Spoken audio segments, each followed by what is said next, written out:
कपड़े धोने वाली बहू। शादी के पहले से ही विभा को कपड़े धोने का बड़ा शौक था। कभी नल के नीचे तो कभी तालाब के पास। अरे मेरी नीली वाली लुंगी नहीं दिख रही है।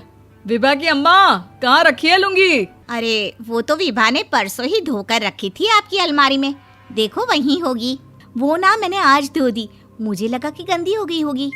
अरे कैसे गंदी हो गई थी? उसे तो मैंने पहना भी नहीं। हे भगवान, इस लड़की के कपड़े धोने की आदत से परेशान हो गया हूँ मैं। जितना तो घर में राशन नहीं आता, उससे कहीं ज्यादा डिटर्जेंट पाउडर का खर्चा है। इसकी शादी करवा दो, शादी जाए अपने घर में ही करे काम, फिर चाहे घर के कपड़े धोने हो या पूरे गांव के। हाँ ठीक बोल रही हो, देखता हूँ मैं कोई लड़का। वो दिन भी आ जाता है जब विभा को देखने लड़के वाले आ जाते हैं। लड़की मुझे अच्छी लगी। होने वाली सास कहती है, बेटी अगर कुछ पूछना है तो पूछ लो। वैसे तो हमारी लड़की बहुत ही शर्मीली है, जो बोल दो वो मान लेती है, इसे क्या पूछना होगा। अरे कैसी बात कर रही हो माँ, मुझे इन लोगों के घर रहना है, सवाल तो कई है। हाँ हाँ बेटा, पूछ लो ना, क्या पूछना है। आप लोगों के घर कपड़े कौन धोता है? सास का मुंह बन जाता है। देखो, अगर तुम ये कहना चाहती हो कि तुम्हें कपड़े धोने नहीं आते तो सुन लो, कपड़े मैं ही धोती हूँ, लेकिन तुम्हारे आ जाने के बाद मैं रुमाल तक नहीं धोऊंगी। अरे चुप रहना भाग्यवान, बहू बेचारी घर आई नहीं, उसे डराना शुरू कर दिया। वो क्या है ना बिटिया, अभी तक तो ये कल्लू की माँ ही धोती थी, लेकिन अब तुम्हारे पापा तो दहेज में वॉशिंग मशीन देंगे ही। तभी विभा की माँ बोल पड़ती है, सवाल भी पूछा तो क्या। वैसे भाई साहब, मशीन की तो फिर भी कपड़े धोने की कैपेसिटी होती है। मतलब जो बिटिया दे रहे हैं ना विभा, इसे कपड़े धोने का बहुत शौक है। ये आप लोगों के क्या, आस पड़ोस गांव मोहल्ले सबके कपड़े धो दे और उफ तक ना करे। बाहर देखा नहीं आपने कितने कपड़े सूख रहे हैं? सब हमारी बिटिया ने ही तो धोए हैं। बस भी करो ना माँ, शर्म आ रही इतनी तारीफ सुनकर। और तो और एक दाग निकाल कर दिखाओ तो मान जाओ। हाँ अच्छा, माफ करना बेटा, मैंने गलत समझा।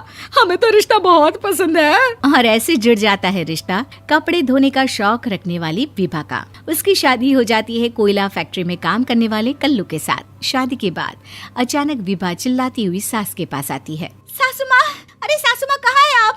ये तो धोखा है, धोखा दिया आप लोगों ने मुझे। इसे ससुर के चक्कर के बारे में पता चल गया। अरे तो उसमें तुझे क्यों धोखा मिला है? अरे नल में पानी नहीं आता, कपड़े कैसे कब धुलेंगे? अच्छा, तू पानी नहीं आ रहा उसकी बात कर रही है। तो आपने क्या सोचा? कुछ नहीं। अच्छा, तेरी माँ ने कहा था कि कपड़े धोने का शौक है तुझे, याद आया मुझे। शौक बोलकर कपड़े धोने वाले मेरे जुनून को कम ना आके सासू माँ, कपड़ा धोना मेरा गुरूर है। तभी पति भी वहाँ आ जाता है। अभी मैंने इसे सनी देओल की फिल्म दिखाई है, उसी के डायलॉग मार रही है माँ। अच्छा सुन, साफ बता रही हूँ, पानी सुबह 4 से 6 और शाम को 10 से 12 आता है, समझी? विभा टाइमिंग सुनकर हैरान हो जाती है। ये क्या भूतों का मोहल्ला है?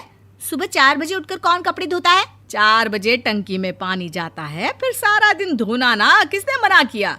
अरे कैसी बात कर रही हैं? 200 लीटर की टंकी में कितने कपड़े धो लूंगी मैं? सुबह ही उठ जाऊंगी मैं। अब क्या था, विभा सुबह 4 से लेकर रात के 12 बजे तक कपड़े ही धोती रहती। एक रोज सास पड़ोस से निकलकर कहीं जा रही होती है कि साथ वाली कहती है, हाँ कल्लू की माँ, जरा ये बताओ कि 2 साड़ी है, 2 ब्लाउज और एक पेटीकोट और एक नाड़े वाला लंबा कच्छा। हाँ तो? अरे तो क्या, कितना लोगी धुलाई ये बताओ। धोबन दिख रहे हैं हम क्या? हमारे पति सरकारी नौकरी से अभी रिटायर हुए हैं और बेटा सुपरवाइजर है कोयला फैक्ट्री में। धोबन समझ रखा है हमें? हाय रे कल्लू की अम्मा, माफ कर दो, वो तो मोहल्ले में यही सब बता रहे थे कि तुमने बहू को कपड़ा धुलवाने के काम में लगा दिया है। सास को पड़ोसन की बात सुनकर गुस्सा आ जाता है। वो घर पहुंचती है जहां घर के बाहर ही इतने सारे कपड़े सूख रहे होते हैं जितने कि किसी धोबन के घर पर। अरे ओ कल्लू की दुल्हन, बाहर निकल। माँ जी यहीं आ जाओ, बाथरूम में चादर धो रहे हैं हम। अरे अभी हम धोते हैं, तुमको बाहर निकलो। ये आस पड़ोस वाले बोल रहे हैं कि हम बहू से कपड़े धुलवा कर उसे कपड़ा धोने वाली बना दिए हैं। अरे छोड़ो ना माँ जी, किन लोगों की बातों में आती हो? आस पास के लोगों का तो काम ही होता है कि वो किसी तरह सास बहू को लड़ा दे। बहू सारे घर के कपड़े धोती है, ये क्या कम है? बोलिए। सास को भी लग जाता है कि वो बहू का ये सनकीपन नहीं छुड़वा सकती, इससे अच्छा है कि खुद ही चुप हो जाए। एक रोज सास और बहू मंदिर जाते हैं, जहाँ सास की साड़ी वहाँ खड़ी भीख मांगने वाली से मिलती है। माँ जी क्या बात है, आपकी साड़ी उस भिखारन से कितनी मिल रही है ना? हाँ हाँ देखो तो, दोनों की साड़ी मिल रही है। क्या बात है कल्लू की अम्मा, तुम खुद को तो अफसर की बीवी बताती हो और ऐसी सिंपल सी प्लेन साड़ी पहनकर घूमती हो। सिंपल और प्लेन नहीं है ये साड़ी। तो क्या सोने के धागे से फूल बने हैं? कुछ भी सासू माँ, कुछ भी। हाँ बने थे इस साड़ी में सोने के धागे से फूल। मेरे पति लेकर आए थे मद्रास से स्पेशली मेरे लिए 10,000 की।